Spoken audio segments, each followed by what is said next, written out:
Hi, BB Pro, Mr. Tell Like It Is. Welcome back to another episode of Coaching Up. Today we're coaching up Alex Eubanks' YouTube channel, so check it out if you haven't checked it out yet. But today we're gonna coach up his back workout with Jesse James. So a lot of things I've watched this video already. We're gonna go over that. I can see that some of my clients are still having a little issues with, and that I see a lot of people in the gym still doing. So we're gonna just break it down again. Like I said, we can never go over the basics enough. Okay, so right now we got a little bit of a warm up going on here. You know, I get it. We're trying to warm ourselves up and we're getting, body hot. But again, when we're warming up, guys, remember, warming up is basically dress rehearsal, practice for the reps you're gonna be doing throughout the actual set. So if you're gonna do a warm up for back and you're gonna sit and just kind of do this, this necessarily is gonna warm your back up. Trust me, guys, remember, time and attention. So if you're gonna do this exercise to warm your back up, make sure you take this elbow here and push it down, right? Right away. If I take this, right? If I look at the handle here, if I'm putting pressure on it right now, I'm trying to pull it down like this. It's gonna force my lat and my tears to work right away. And then I'm gonna pull my elbow in and keep that elbow pushed down and out. And we wanna do this, control the weight out. You know what I mean? It doesn't have to be heavyweight, this is very light, but it's getting me in position to really activate my teres, major, minor, lats, whatever you wanna call it. Either way, my back is getting worked right now. I feel a pump, pulling it down, elbow down and back, and squeezing it while it's there and back. Simply doing this is not necessarily, it looks good. You don't have to work and do my warm-up set before I get in there. And, nah, man, get in there, get in a good position, push your elbow down, drive the elbow back and down, squeeze and let it come out and control. Do it again, let it come out and control. And if you want to get even more fancy with it, let it stretch. Let it stretch, protract a bit. Let it stretch a little more. Keep yourself square. We don't want to be doing this. Keep yourself square, pushing in and controlling it back. And just like that. Do that when you're warming up. Okay, so we got pull-ups. So a very common thing people are still doing. Alex is doing a pretty good job at this. Jesse's doing a little more momentum, but again, we're gonna go through this and we're gonna get down to this thing for the last damn time, okay? It's not an easy thing to do. I have athletes that I'm coaching right now that are still, every week, on a week to week, I'm reminding them, greet your chest to the bar. Okay, so a few things people are doing all the time. They're trying to pull themselves in. So we do have, this is what we have Jesse's doing. He's doing,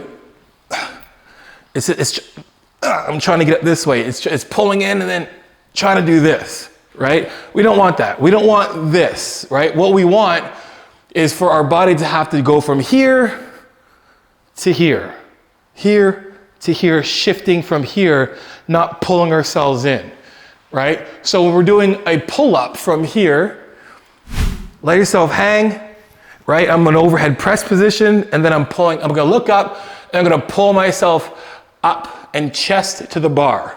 This is what I mean by chest to the bar, right? I wanna pull from here. I don't wanna pull here and then try to get myself up like this and like I'm trying to do a pull-up or like a chin-up. And this is when people get mixed up. They think a chin-up is literally a chin-up. You're trying to pull your chin over the bar. You're not. It's just get your chin off, up in the air. That's like a reference point. What you want to do is like yourself from here and just pull up, right? Driving the elbows to the side of the body, just like doing a pull-up, a pull-down. Exact same as doing a pull-down. You're gonna fail like this. I can't get it. We're not gonna fail like this. Oh my God, and try and get it up. That's all we're trying to do. We want to exhaust teres major and minor. Remember, vertical pulls, width. Now, a couple things I want to talk about right away. When we're doing any pull, regardless of a barbell row, a seated row, a pull-up, pull-down, whatever it is, when we change our hand placement, a couple things are happening. Number one, extra bicep help. If I'm here, neutral grip, hammer strength, pretty strong grip, pretty strong bicep, pull. Easiest bicep to pull. Easy way to curl, hammer curl, right? Your hardest will probably be like a little more supinated, right? And then less pronated, right? Now, in terms of like how they're activating on our back, when we do a neutral grip, we're creating a little bit of external rotation. If we do supinated, we're doing a lot of external rotation. And within that, your teres major and minor help with external rotation. They actually do help with this motion. When you're doing supinated or neutral, you're gonna make your teres major and minor isolate that much more. If that makes any sense, right? So think about it. My teres major and minor help with doing this. So for me to do this, my teres helps do that. Doing supination is in the hand, but if I supinate, it's externally rotation as well too. So that's the difference. So if I'm doing underhand grip from here, I'm gonna work the teres major a little bit more, right, than being in this position. That makes sense? Let's move on. Okay, so now we got pull downs. Now we're getting a little bit too much lean. Again, some things that everyone's making the same mistakes, right? Are they doing this wrong? Listen, this is not necessarily a right and a wrong. This isn't like, there's no morals in training. There's optimal and not that optimal. Hey Siri, what's the opposite of optimal? Okay, I found this on the web for what's the opposite of optimal. Check it out. Thanks for not telling me. I have to read anyway. Well, I can't read.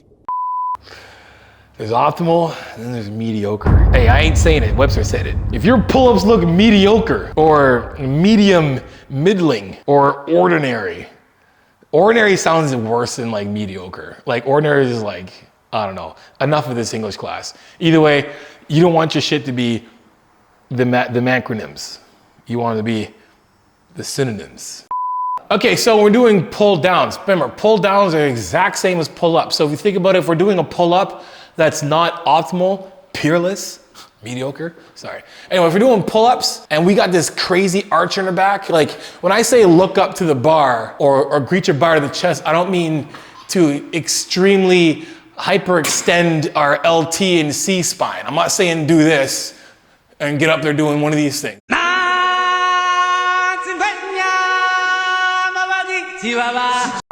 Right? We're just trying to like open your chest up, but while we're opening our chest up, we're still engage our core, so we're not just wrenched this way and our stomach just kind of linking out like this, right?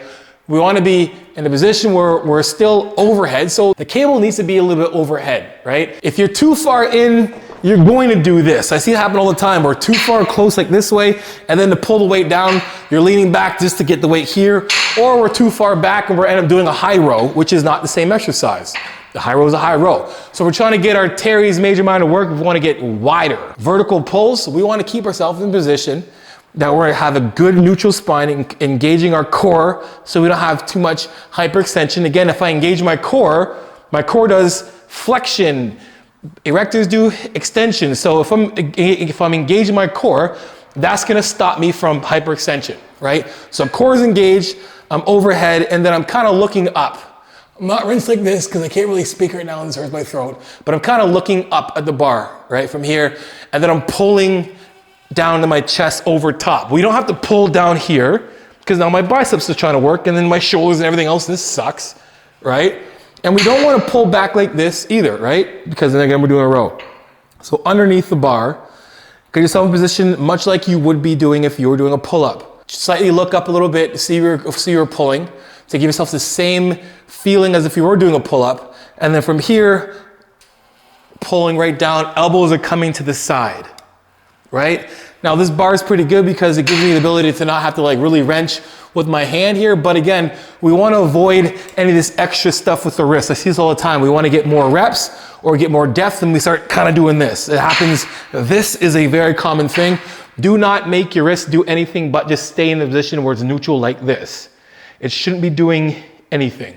So from here, again, looking up, elbows are going to drive to the floor, to the side of our body, and then up to finish position, and then down again, then up to finish position, and down, and then up, right? Remember, elbows are coming down to here. They're not coming back, right? Because if I have to go back, then that's gonna make my shoulder move too much forward, and we don't want that because it's in a shoulder exercise. And we don't wanna be pulling too far back this way here because then we're doing a row. We're not really getting the most we can out of getting ourselves wider. Remember, if you're gonna be doing any of these exercises, you gotta have intention. Why are pull-ups or pull-downs in my workout, in my program? If your back's not wide enough, then you should have a lot more vertical pulls in your programming, right? Anything where you're really focusing on widening this area here is gonna need vertical pulls. Another thing too, again, when we're coming all the way up, a lot of times I see we're congested like this at the top of the lift, we're here, right? This is what happens, we get this pulling, and you see Alex pulling like this, and then he's here and his neck's all jammed. Open this up, open it up. Even when you're overhead, you can be opened up. Those shoulders are gonna be down. Remember, shoulders back and away from your ears. So if I'm back away from my ears, my hands up, back and away, right? Then I'm here, then I'm not congested at the top of my lift. I don't wanna be here then closing off like this. I see this happen all the time. It's frustrating because I'm like, there's no way that's comfortable. Pulling down, keep your chest, actually want to look up to the bar and keep your chest open up. Shoulders are back and away from your ears. If you see me back and away, I'm already pulling on the weight a little bit from here. And then we're pulling down and on the way up. You can see I'm not congested at the top of my lift. I can still talk. I'm not like this, like, open your shit up. Open up, back and away from your ears. Open up. Hey, that is it for the video, guys. Hope you guys enjoyed the video, guys. Hey, check it out. If you do try any of these tips and cues that I give in the video, make sure you guys let me know about it in the comment section below. Anyway, guys, hope you guys enjoyed that video. If you did, make sure you guys like, subscribe, and share. You know I'm gonna come with a tell like it is, transparent, vulnerable truth. And for coaching, johnrashid.com. If you wanna know more about my coaching, guys, book yourself a 15 or 30-minute consult. I deduct it off any package that you pick. Also, guys, hit the description below for those discount codes and promo codes that'll save your life or change your life for the better. And add me on Instagram and TikTok. Send your progress pics, your training pics, and your video clips, and I'll repost it for you, because you know how it is. Iron sharpens iron. Progressive overload your life. In the meantime, keep dream chasing. Peace.